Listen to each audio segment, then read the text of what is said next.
दोस्तों आदाब, मेरा नाम सलीम आज़ाद है और आप देख रहे हैं यूट्यूब चैनल ग्लोबल बाउंड्री। इस वक्त ये बेहद दुखद खबर, ज़फ़र याब जिलानी साहब बाबरी मस्जिद एक्शन कमेटी के convener, all India Muslim personal board के सेक्रेटरी रहे। आज उनका निधन हो गया। वो 73 वर्ष के थे। 1950 में उनका मलिहाबाद में जन्म हुआ था। ज़फ़र याब जिलानी साहब के बारे में जब भी बात आती है तो फ़ौरन एक तस्वीर निकल कर सामने आती है और वो होती है बाबरी मस्जिद की तस्वीर, क्योंकि ज़फ़र याब जिलानी साहब की उम्र का अधिकतर हिस्सा बाबरी मस्जिद के इर्द गिर्द घूमता रहा। आखिरकार उनको बहुत ज़्यादा मायूसी हुई जब 9 नवंबर सन 2019 को बाबरी मस्जिद के सिलसिले में सुप्रीम कोर्ट के 5 जजों की बेंच ने फैसला दिया कि वो बाबरी मस्जिद का जो पूरा हिस्सा है उसको राम मंदिर के लिए दे दिया जाएगा और उसके बदले में 5 एकड़ ज़मीन वहाँ से करीब 25 किलोमीटर दूर धन्नीपुर एक इलाके में वहाँ दी जाएगी ताकि मुसलमान वहाँ मस्जिद बना सकें। इसके बाद ज़फ़र याब जिलानी साहब एक तरीके से उनको धचका लगा। एक इंटरव्यू के दौरान उन्होंने बताया कि हमारे लिए सबसे बुरा दिन 1992 6 दिसंबर जब बाबरी मस्जिद की शहादत हुई तब था, और उसके बाद 9 नवंबर 2019 को जब बाबरी मस्जिद के सिलसिले में फ़ैसला आया सुप्रीम कोर्ट का तब था। और ज़फ़र याब जिलानी साहब ख़ुद एक तरीके से मायूस हो गए थे। आखिरकार ज़फ़र याब जिलानी साहब एक बार 2021 में बहुत सख्त तबीयत ख़राब हुई उनकी और उन्हें ब्रेन स्ट्रोक हुआ था, क्योंकि वो इस्लामिया कॉलेज लखनऊ में है। वहाँ पर बारिश का वक्त था, जीने से फिसल के गिर पड़े थे और उनको ब्रेन स्ट्रोक हुआ था और उन्हें मेदांता हॉस्पिटल में एडमिट कराया गया था। इसी दौरान उनको कोविड-19 भी हो गया था। बहरहाल उनकी तबीयत ख़राब रही और कामयाब सर्जरी के बाद उनकी तबीयत में सुधार आया, लेकिन अब फ़िलहाल ख़बर यह है कि उनका इंतकाल हो गया है तवील बीमारी के बाद।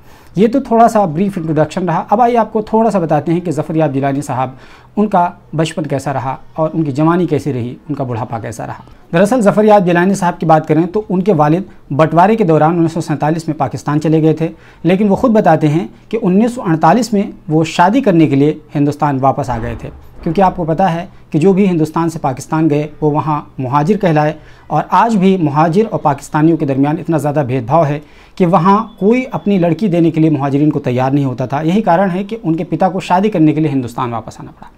और जब 1948 में हिंदुस्तान वापस आए और शादी करके जब वापस जा रहे थे तो ज़फ़र याब जिलानी साहब की दादी और उनके पिता की वालिदा, उन्होंने मलिहाबाद रेलवे स्टेशन पर जब जाकर के छोड़ने के लिए गई तो कुछ जज्बाती बातें ऐसी हुई कि अल्टीमेटली उनके पिता पाकिस्तान ना जाकर के हिंदुस्तान ही में रुक गए। और उनके इस फैसले के बाद ज़फ़र याब जिलानी साहब हिंदुस्तान में पैदा हुए और पैदा होने के नतीजे में एक ऐसा शख्स हिंदुस्तान को मिला जिसने हिंदुस्तान की तारीख़ में एक अहम बाब का इजाफ़ा किया। ज़फ़र याब जिलानी साहब पैदाइश के बाद उन्होंने शुरुआती तालीम अपने इलाके ही से की और आला तालीम के लिए उन्होंने अलीगढ़ मुस्लिम यूनिवर्सिटी का रुख किया और वहीं से उन्होंने आला तालीम हासिल की और उसके बाद उन्होंने वकालत की शुरुआत कर दी। वो मलिहाबाद से लखनऊ शिफ्ट हो गए, मॉडल टाउन के इलाके में रहने लगे और वहीं पर उन्होंने अपना घर बनाया, मकान बनाया, वहीं से वो अपना काम करने लगे। लेकिन जब बाबरी मस्जिद का कज़िया सामने आया और 1986 में बाबरी मस्जिद एक्शन कमेटी बनाई गई, उसके बाद बाबरी मस्जिद एक्शन कमेटी के कन्वीनर के तौर पर ज़फ़र याब जिलानी साहब को चुन लिया गया और ज़फ़र याब जिलानी साहब पूरे तन मन के साथ बाबरी मस्जिद के साथ जुड़ गए और आखिर तक जुड़े रहे। यहाँ आपको बता दें कि ऐसा नहीं कि बाबरी मस्जिद एक्शन कमेटी के बनने के बाद वो बाबरी मस्जिद से जुड़े, बल्कि उससे पहले ही जुड़े थे। ज़फ़र याब जिलानी साहब फैज़ाबाद में थे और अयोध्या के जो हाशिम अंसारी थे जो बाबरी मस्जिद का केस लड़ रहे थे, तो हाशिम अंसारी साइकिल से फैज़ाबाद आते हैं, करीब 7 से 8 किलोमीटर की दूरी पर है फैज़ाबाद। तो वहाँ से वो आते हैं और उनको अप्रोच करते हैं। उस वक्त हाशिम अंसारी साहब की उम्र करीब 60 से अबव थी और ज़फ़र याब जिलानी साहब बिल्कुल नौजवान वकील थे, 36 साल उनकी उम्र थी। तब वो बाबरी मस्जिद के क़ज़िये को उन्होंने अपने हाथ में लिया था। ज़फ़र याब जिलानी साहब बताते हैं कि अल्लाह ताला ने उन्हें बहुत ज़्यादा इज़्ज़त दी, बहुत ज़्यादा शोहरत दी। उनके पास दौलत तो नहीं थी, लेकिन पूरी दुनिया में जिस तरीके से उन्हें इज़्ज़त की नज़र से देखा जाता था बाबरी मस्जिद के हवाले से, वो उनके लिए सबसे बड़ा सरमाया और सबसे बड़ी दौलत थी। आपको यहाँ बताते चलें कि ज़फ़र याब जिलानी साहब का इस तरह दुनिया से चले जाना, इंतकाल हो जाना, वो पर्सनली ज़ाती तौर पर हमारे लिए भी तकलीफ़ देह है और हमारे लिए भी एक तरीके से ख़सारे से कम नहीं है। क्योंकि मैं ज़ाती तौर पर बात करूँ तो हमने ग्रेजुएशन उन्हीं के कॉलेज से की थी, मुमताज़ डिग्री कॉलेज उनका, और कई सारे इदारे उनके चलते हैं और वो हमारे एक तरीके से मेंटोर थे, उनसे मिलना जुलना था। एक मौके पर हमने उनका इंटरव्यू किया था। थोड़ा सा आपको वो इंटरव्यू का अंश दिखा देते हैं किस तरीके से उन्होंने हमारी बात पर हमको इंटरव्यू दिया था। तो हमें स्टूडेंट की तरह से ट्रीट करते थे। जब भी हम लोग उनके ऑफिस जाया करते थे इस्लामिया कॉलेज में, तो बहुत ही अदब और एहतराम के साथ हम लोग उनसे मिलते थे और एकदम शफ़क़त के साथ बेटों की तरीके से हम लोगों के साथ पेश आया करते थे। हम हमारे एक साथी असलम नदवी, हम दोनों लोग अक्सर जाया करते थे उनके साथ में, तो वो बहुत ही शफ़क़त के साथ पेश आते थे और ऐसा लगता था कि हम लोग कितने ज़्यादा इंपॉर्टेंट शख्स हैं उनके लिए।